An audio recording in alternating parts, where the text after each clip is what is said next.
que isso, professor?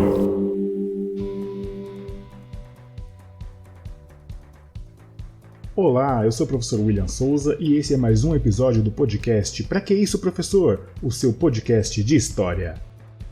Um dos países mais pobres do mundo e das Américas, o Haiti, foi o primeiro país independente da América Latina. O maior motivo de orgulho deste pequeno país é a sua revolução, que foi liderada por escravizados. Porém, alguns fatos que remetem a essa época da Revolução explicam o motivo de que essa antiga colônia francesa não ter prosperado e ainda hoje sofrer com um dos piores índices de desenvolvimento humano. Então, para entendermos o que aconteceu antes da independência, eu vou chamar o Recapitula.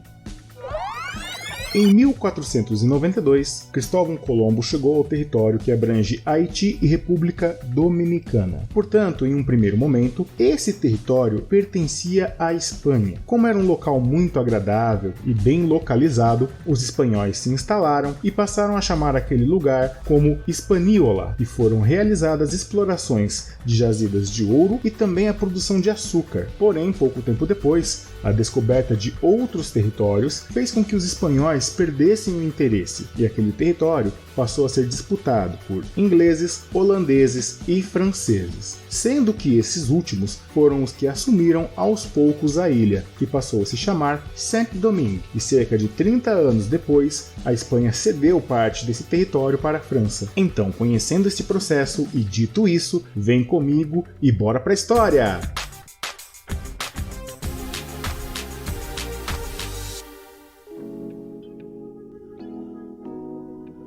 Com a administração da França, essa colônia passou a ser uma das mais lucrativas em produção de açúcar, café, tabaco, cacau e algodão. Mas essa prosperidade veio à base de muito sangue, já que a mão de obra ela era escravizada. Muitos escravos foram trazidos à força para a ilha e muitos acabavam morrendo devido à exploração pesada, doenças e maus tratos.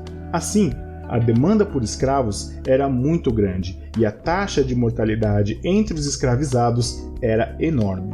Em 1789, ideais da Revolução Francesa chegaram a essa ilha e mestiços e escravos passaram a questionar se a Declaração dos Direitos Humanos do Homem se aplicaria também a eles. Esse era um dos conceitos da Revolução Francesa, da qual o lema era liberdade, igualdade e fraternidade, que eram coisas que não existia na ilha de Saint-Domingue.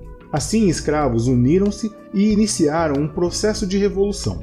Em 1791, no dia 22 de agosto, escravizados destruíram plantações e executaram todos os brancos que estivessem por perto. Sob a liderança de Toussaint Louverture, os escravizados lutaram por sua liberdade, porém esse movimento se estendeu por mais 12 anos de muito conflito. Ainda assim, houve um fôlego para ajudar os escravos que estavam na ilha dominada pelos espanhóis, hoje conhecida como República Dominicana. E em 1794, a França decidiu acabar com a escravidão em todas as suas colônias. Nesse mesmo período, Napoleão Bonaparte, autodeclarado imperador francês, assumiu o trono e não queria perder de forma alguma aquela colônia. E aquela colônia queria o quê? A sua independência. Toussaint Louverture foi preso e acabou morrendo na prisão. Porém, os revoltosos haitianos contaram com a liderança de Jacques Dessalines, que os liderou na continuidade da luta pela independência. O exército francês foi derrotado, e finalmente no dia 1º de janeiro de 1804, o Haiti declarou-se independente, com Dessalines sendo seu primeiro governador-geral e depois deu a si mesmo o título de imperador, sendo conhecido como Jacques, o primeiro do Haiti. Dessalines ainda ordenou que todos os cidadãos brancos fossem mortos, e entre fevereiro e abril de 1804, cerca de 5.000 homens e mulheres de todas as idades foram executados. Dessalines fez um pronunciamento oficial que dizia o seguinte: "Demos a esses verdadeiros canibais guerra por guerra, crime por crime, indignação por indignação. Sim, salvei o meu país, vinguei a América." Em 1806, Dessalines foi traído e assassinado. Então o país passou a adotar o regime republicano, Porém, ainda o país precisava se reconstruir, mas era difícil devido a 2 fatores. Primeiro, devido aos conflitos, a população ela diminuiu de 425 mil para apenas 170 mil pessoas. E, segundo, devido à vingança contra os brancos, vários países fizeram um embargo econômico contra o Haiti. Nenhum país queria reconhecer a sua independência. E, além disso, Espanha e Portugal cortaram relações, pois não queriam que essa revolta inspirasse os habitantes de suas colônias. Apenas em 1825 houve o reconhecimento da independência, quando a França exigiu que se pagasse uma indenização de 150 milhões de francos. Esse valor de indenização foi o que mais dificultou a vida dos haitianos, e sempre tiveram que recorrer a empréstimos de vários bancos para poder pagar essa indenização, e sempre com juros cada vez maiores. Somente em 1947, ou seja, 122 anos após a sua independência, o país terminou de pagar essa pesada indenização aos seus colonizadores. Portanto, isso explica o motivo desse país ser um dos mais pobres do mundo. E anos depois, a situação não melhorou, pois o país foi dominado por uma ditadura cruel de François Papa-Doc Duvalier e seu filho Jean-Claude Duvalier, o Baby Doc. Houveram sanções econômicas impostas pela ONU e também em 2010, um terremoto de 7.0 na escala Richter, que agravou a situação do país. Mas isso é um assunto para uma outra história, para um outro episódio.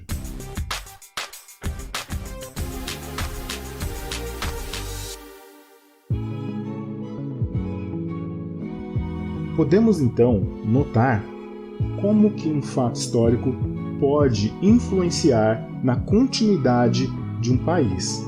Então a gente viu aí que o Haiti, ele declarou sua independência em 1804, a França impôs o pagamento de uma indenização de guerra e o Haiti só conseguiu pagar isso 122 anos depois da independência. E isso mostra por que esse país ele ainda é tão pobre. Por quê?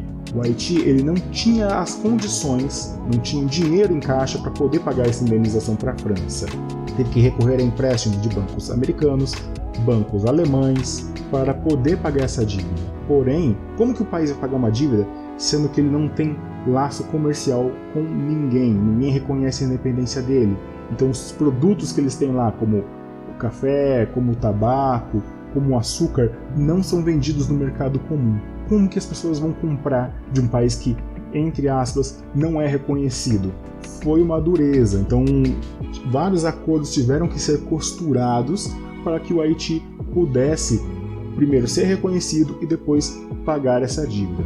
Outra coisa também que a gente pode colocar aqui, jogar uma luz em cima, é a relação entre Portugal e Espanha com a ilha do Haiti. No momento do texto eu disse que Portugal e Espanha cortaram relações porque não queriam que esse movimento de revolução chegasse nos países colonizados, como o Brasil, como a Argentina, como o México. Então, os espanhóis, os portugueses, eles tinham medo que acontecesse a mesma coisa que aconteceu no Haiti. Outra coisa que a gente tem que destacar também é sobre o ousado plano do Jacques Dessalines de eliminar todas as pessoas brancas da ilha, né? E foi feito isso, ele saiu matando, junto com o exército, todas as pessoas brancas de origem francesa.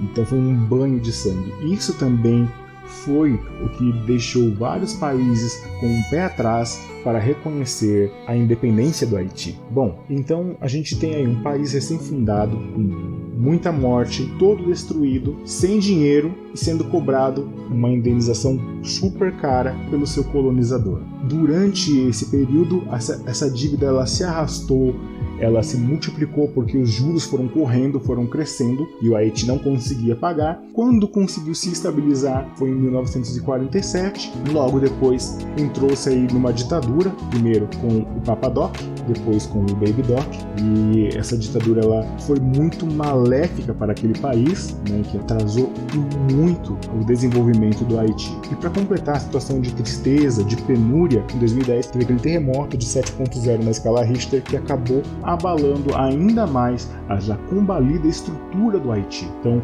nesse período também a gente entende alguns movimentos, por exemplo, de 2010 para cá, 2020, a gente vê uma onda migratória muito grande de haitianos vindo para o Brasil para tentar a vida, ou então haitianos indo para outros lugares. Mas no Brasil é onde a gente vê o maior número de haitianos chegando para conseguir um trabalho.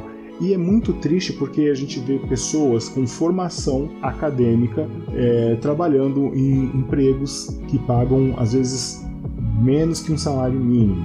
Então é realmente bem complicado a vida num país que é diferente do seu, onde a língua é diferente, onde os costumes são diferentes, e fica aquela esperança de poder um dia voltar para um Haiti reformado, para um Haiti que seja um lugar de paz, de descanso e mais equalitário para todos. E também a gente tem que destacar que durante o período de ditadura de Papa Doc e de Baby Doc, a ONU impôs sanções econômicas ao Haiti.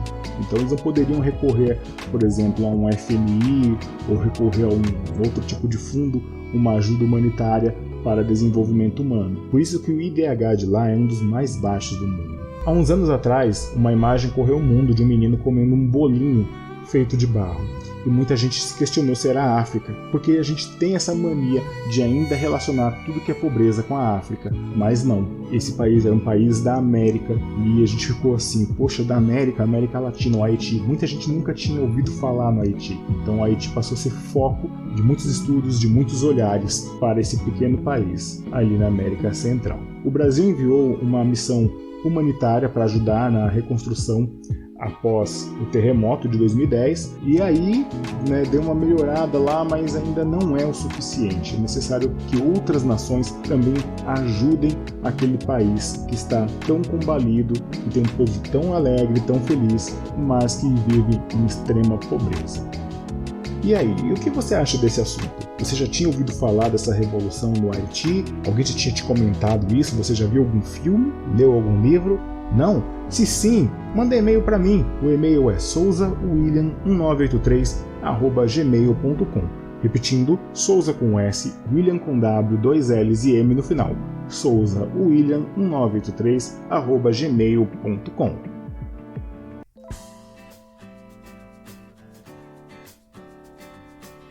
É isso aí, galera. Eu vou ficando por aqui, agradecendo a todos que me acompanharam durante essa primeira temporada desse podcast. Para que isso, professor? Lembrando que esse foi um projeto piloto que nasceu do meu desejo de poder levar a história para os meus alunos, e agora eu expandi esse projeto para que mais pessoas pudessem ter acesso, para que mais pessoas pudessem ouvir. Eu fico muito agradecido a todas as pessoas que ouvem em todos os lugares. A resposta que eu estou tendo referente ao podcast é muito incrível, maravilhosa. Eu sou muito grato a todos vocês que curtem, que ouvem, que compartilham, que mandam mensagem, seja no Facebook, seja no e-mail. Eu realmente não tenho palavras para agradecer a todos vocês, tudo bem? Então, estou terminando oficialmente a primeira temporada do Pra Que Isso, Professor? Dizer para vocês que na terceira semana de janeiro nós voltaremos com novos episódios, tudo bem? Então é isso, eu agradeço a vocês, um ótimo 2021 e seja muito melhor do que 2020 para todos vocês. Um grande abraço e até logo. Tchau, tchau. Pense no Haiti, reze pelo Haiti.